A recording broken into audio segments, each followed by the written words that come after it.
We are all currently occupational therapy students at Allen College. To start our video off, I'm just going to have everybody introduce themselves, so we'll start down there. My name is Megan Hofer, and I am from Manchester, Iowa. And I went to undergrad school at Iowa State University, and I graduated with my degree in psychology. Right now, my specialty area, what I'm thinking, is the long-term care geriatrics. My name is Meredith Hose. I'm from Monroe, Wisconsin, and I went to undergrad at UW-Platteville. My specialty area that I'm interested in is pediatrics and adults with disabilities. And my name is Alyssa Harbeck. I'm from Frankfort, Illinois. I did my undergrad at Northern Iowa. I got my degree in movement exercise science, and currently my interest area is pediatrics. And my name is Walker Even. I'm from Gilbertville, Iowa. I got my undergrad at Loras College. I majored in kinesiology.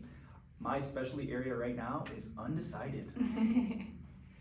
Next, so now you know a little about us. Next, we're going to be talking about what is occupational therapy. So occupational therapy is a form of rehab helping you do the meaningful occupations in your day. So occupations are anything that take up our time. These can be things we have to do during the day, such as getting dressed in the morning, doing our laundry, washing the dishes, or things that we wish to do and want to do, such as hobbies and activities like sewing a blanket, painting, writing a book, those kinds of things. So as OTs, we will look at the current situation. We may modify the steps we're doing, we may adapt how we're doing things, or we may completely learn a new way to complete those activities. And then to get into grad school, there's kind of different avenues you can go to become an occupational therapist. So Allen College is currently a master's program, which is about 2.5 years, or you can go for your doctorate, which is 3 years typically. You can also, once you finish your prereqs in undergrad, you do not have to graduate with a bachelor's degree. So we actually have a classmate who went that route. She does not have a bachelor's degree. She was able to start grad school early, which is super cool.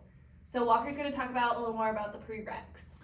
Yeah, so here at Allen College, they have certain requirements. It's different wherever you go, but at Allen, you need at least 90 undergraduate credits with at least a 3.0 in the prerequisites. And you may be asking, what are the prerequisites? Well, I'll tell you.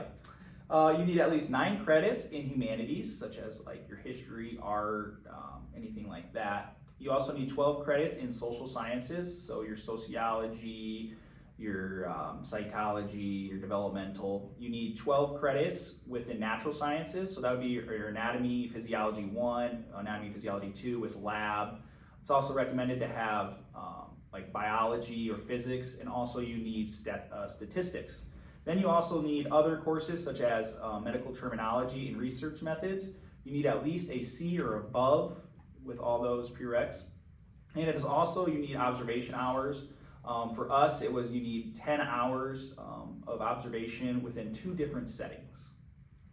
Yeah, and then so different settings you can work in as an OT. There's a lot. So there's pediatrics, schools, home health, academia, long-term care, rehabilitation centers, skilled nursing facilities, industrial workplaces, outpatient clinics, private practice, and hospitals. There's a wide array of where you can work. So now we'll kind of talk about why we chose OT and maybe what helped us in our undergrad experience. So Walker, you can I'll start it off. So I really got into OT because my grandpa, he had a knee surgery which got infected, and it really limited him around getting around the house and doing occupations. And he lost his wife about 10 years before that. So we're really a close family, and he was really, down about it. He couldn't do anything he liked. So an OT actually went into his house, it was home health, and she adapted the house, having ramps, using a walker, and allowed him get therapy that he could do his occupations again. So he really likes playing cards. So he was able to play cards at the table with all of us, and it really impacted him on a positive way. And seeing him be happy really made us as a family happy. And just seeing how impactful the OT was is really what brought me into occupational therapy. Was there anything in your undergrad that you think was beneficial? My undergrad, yeah. So I actually played football in undergrad, so you can play sports and pursue, get your degree. So I would say just, you want to be determined and also have that, like time management is a huge skill to have. So I would say just working on skills such as time management and getting things done, because a lot of times a lot of professors are there to help you, and just reaching out and, getting your work done. So I chose OT because I have a family friend back home, and she's an occupational therapist, and she would just tell me the stories of the connections and she makes with her patients. And I am a very personal person, so I want to make those connections with my patients, and I want to be their voice of reason when they can't be the voice themselves. In my undergrad, what did I do that was beneficial? During my undergrad, I kind of put myself out there, and I tried to take leadership roles in different clubs, such as the Pre-Occupational Therapy Club, and that just put me in connection with a lot of different schools and their representatives, and it also just gave me an opportunity to be a leader, because that's something you could potentially be doing later down the road. And it was extremely beneficial for me to complete an internship to get some extra hours. I did that at a clinic up here in Cedar Falls, and that was very interesting, just seeing that interdisciplinary practice amongst individuals. Yeah, so I chose OT. In high school, I wanted to either go the PT or OT route, and I wasn't sure, so I job shadowed a lot, and I figured out that I really enjoyed OT better or more. And some things I did in my undergrad to help me be successful, being organized and making sure to have all your classes in order and have them ready to go, because I had some classes that weren't a part of my major, so I had to take them extra, and I just had to organize everything out. So. And then what got me into occupational therapy was my grandma. So around my junior year of high school, she suffered a stroke.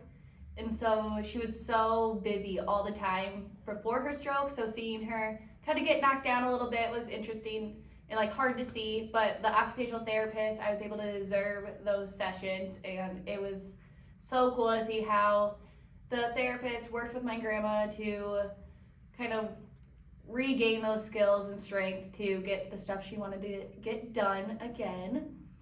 And during my undergrad, I was involved in quite a bit. So at Iowa State, I was in a sorority, I was in the Pre-Occupational Therapy Club, and so you just make so many different connections, I would say. And there was stuff that you would talk about with my instructors now, and it creates such a smaller world through those connections that you make and the experiences that you gain. So Yeah, I hope you learned stuff through this video. If you have any questions and want to reach out, we'll have our emails at the bottom of the video or in the handle. It will be free to answer any questions you have. thank you. Thank you.